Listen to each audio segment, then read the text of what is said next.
ہوگا۔ Laboratory test سے یہ تو ثابت ہو جاتا ہے کہ شراب پینے والا مریض ہے یا نہیں، لیکن پھر ایسا بھی ہو سکتا ہے کہ وہ اپنے اس مرض کو اپنے رویے کا بہانہ بنا لے، بات پہ بات لڑے جھگڑے، دوسروں سے بدتمیزی کرے، غصے میں آ جائے، یا پھر دوسری صورت میں سب سے کٹ کر علیحدہ ہو جائے اور ذمہ دار ٹھہرائے اپنی بیماری کو۔ ایسے میں اسے احساس دلانا بہت ضروری ہے کہ اس کی اس کیفیت یا بیماری کا خمیازہ اس کے گھر والے بھی بھگتتے رہے ہیں، کیونکہ شاید نشے کی حالت میں کی گئی باتیں اسے اب یاد بھی نہ ہوں۔ When he has been detoxed اور وہ اپنے سینسز میں ہوتا ہے، اس وقت اس کو وہ سب چیزیں بتائی جاتی ہیں جو اس کی فیملی کے ساتھ بیتی ہیں۔ Many times he's hit me but he doesn't remember about it۔ کام پہ اتنا دھیان نہیں ہوتا تھا، اور شام کو اس کا یہ ہوتا تھا every second third day he would drink and he would generally get somebody over۔ ایک ساتھی چاہیے ہوتا ہے نا ساتھی پینے ایک کے چاہیے، لیے۔ Plus he is a chain smoker۔ The family that I came from اس میں نہ کبھی کسی نے پیا، not even smoking۔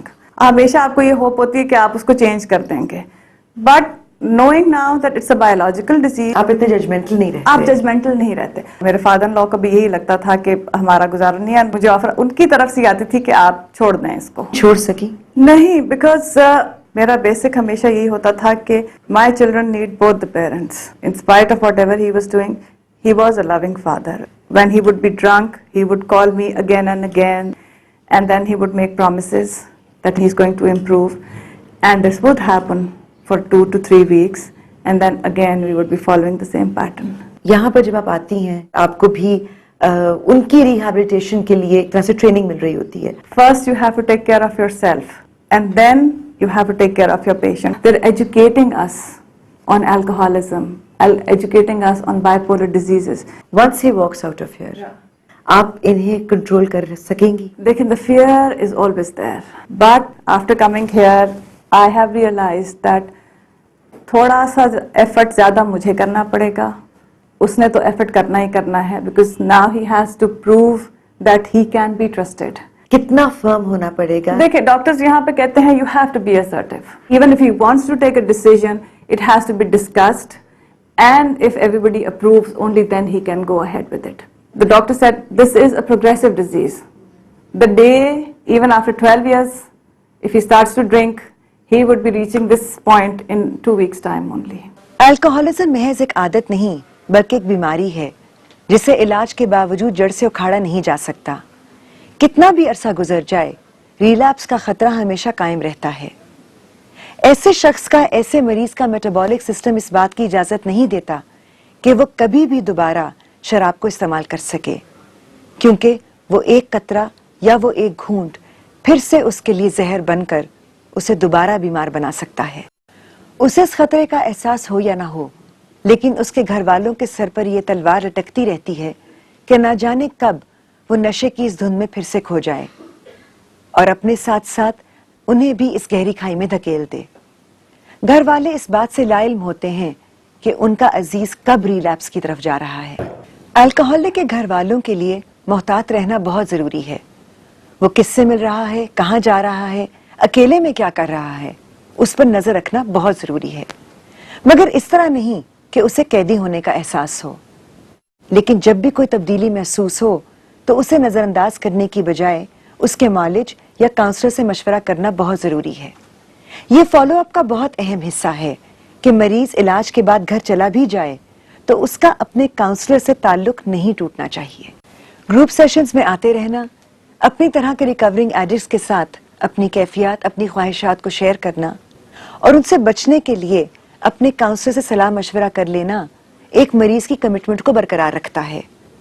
اس کے ارادے کو تقویت ملتی رہتی ہے کہ اب اس نے نشے کی عادت میں نہیں پڑنا، کیونکہ بہت سارے لوگ ریکوری کے بعد بھی اپنے آپ کو سنبھال نہیں پاتے۔ آپ کے بھائی ریکور کر چکے تھے، لیکن پھر ریلیپس کی کوئی وجہ سمجھ میں آتی ہے؟ ڈاکٹرز کے انسٹرکشنز کو صحیح سے فالو نہیں کیا۔ وہ کہتا تھا میں اب ایسا نہیں کروں گا، اور میں ٹھیک ہو گیا ہوں، جس پہ امی نے ٹرسٹ کیا اور اس کا فالو اپ ختم کر دیا۔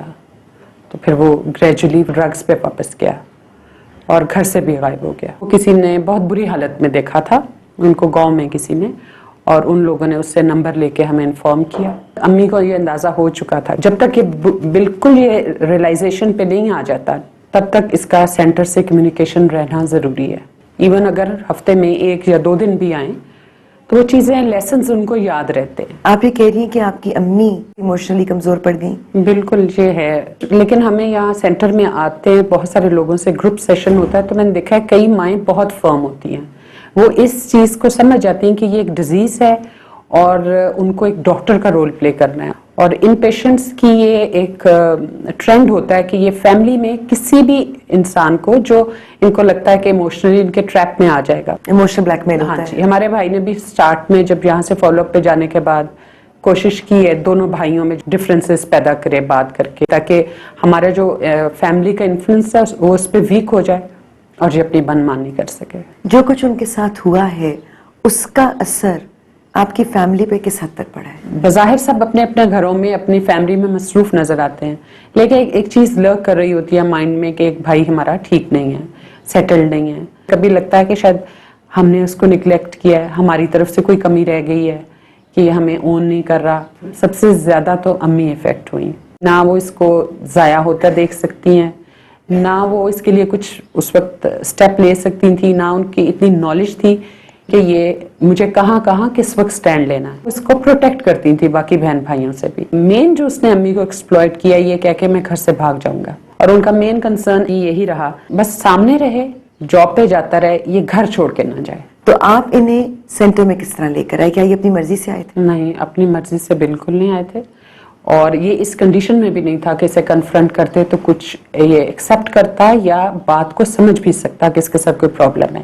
یہاں سے ٹیم گئی تھی, انہوں نے اس کو جس طریقے سے پہ ہینڈل کیا, ان کا اپنے میڈیسن بھی دیتے ہیں اور اس طرح اس کو لے کے آئے تھے سینٹر میں. جب کوئی شخص بیمار ہوتا ہے تو اس کے گھر والوں کو بھی کئی پریشانیوں کا سامنا کرنا پڑتا ہے. اپنے پیارے کو تکلیف میں دیکھ کر انہیں بھی تکلیف محسوس ہوتی ہے, لیکن اس قدر نہیں کہ اس کے ساتھ ساتھ وہ اپنا بھی علاج کروائیں. لیکن الکوہولزم ایسا مرض ہے جس میں مریض کا علاج اس کے گھر والوں کے ذریعے ہوتا ہے. اس کے ساتھ ساتھ اس کی تکلیف کو محسوس کرتے ہوئے انہیں اپنا بھی علاج کروانا پڑتا ہے, کیونکہ وہ خود ذہنی تناؤ کا شکار ہو چکے ہوتے ہیں. انہیں ہر وقت اپنے مریض کے ساتھ انوالو رہنا پڑتا ہے. مریض کو شاید ایسا لگتا ہے کہ اس کے ذاتی معاملات میں دخل دیا جا رہا ہے, لیکن یہ مداخلت اس کے علاج کے لیے ہوتی ہے اور گھر والوں کی بہتری کے لیے بھی, کیونکہ ذہنی, جسمانی, جذباتی, مالی, معاشرتی اور نفسیاتی طور پر وہ ایک طویل عرصے سے اذیت سہ رہے ہوتے ہیں. مریض کے ساتھ ساتھ پورے خاندان کی کاؤنسلنگ ہوتی ہے اور انہیں باقاعدہ انٹرونشن کی تربیت دی جاتی ہے.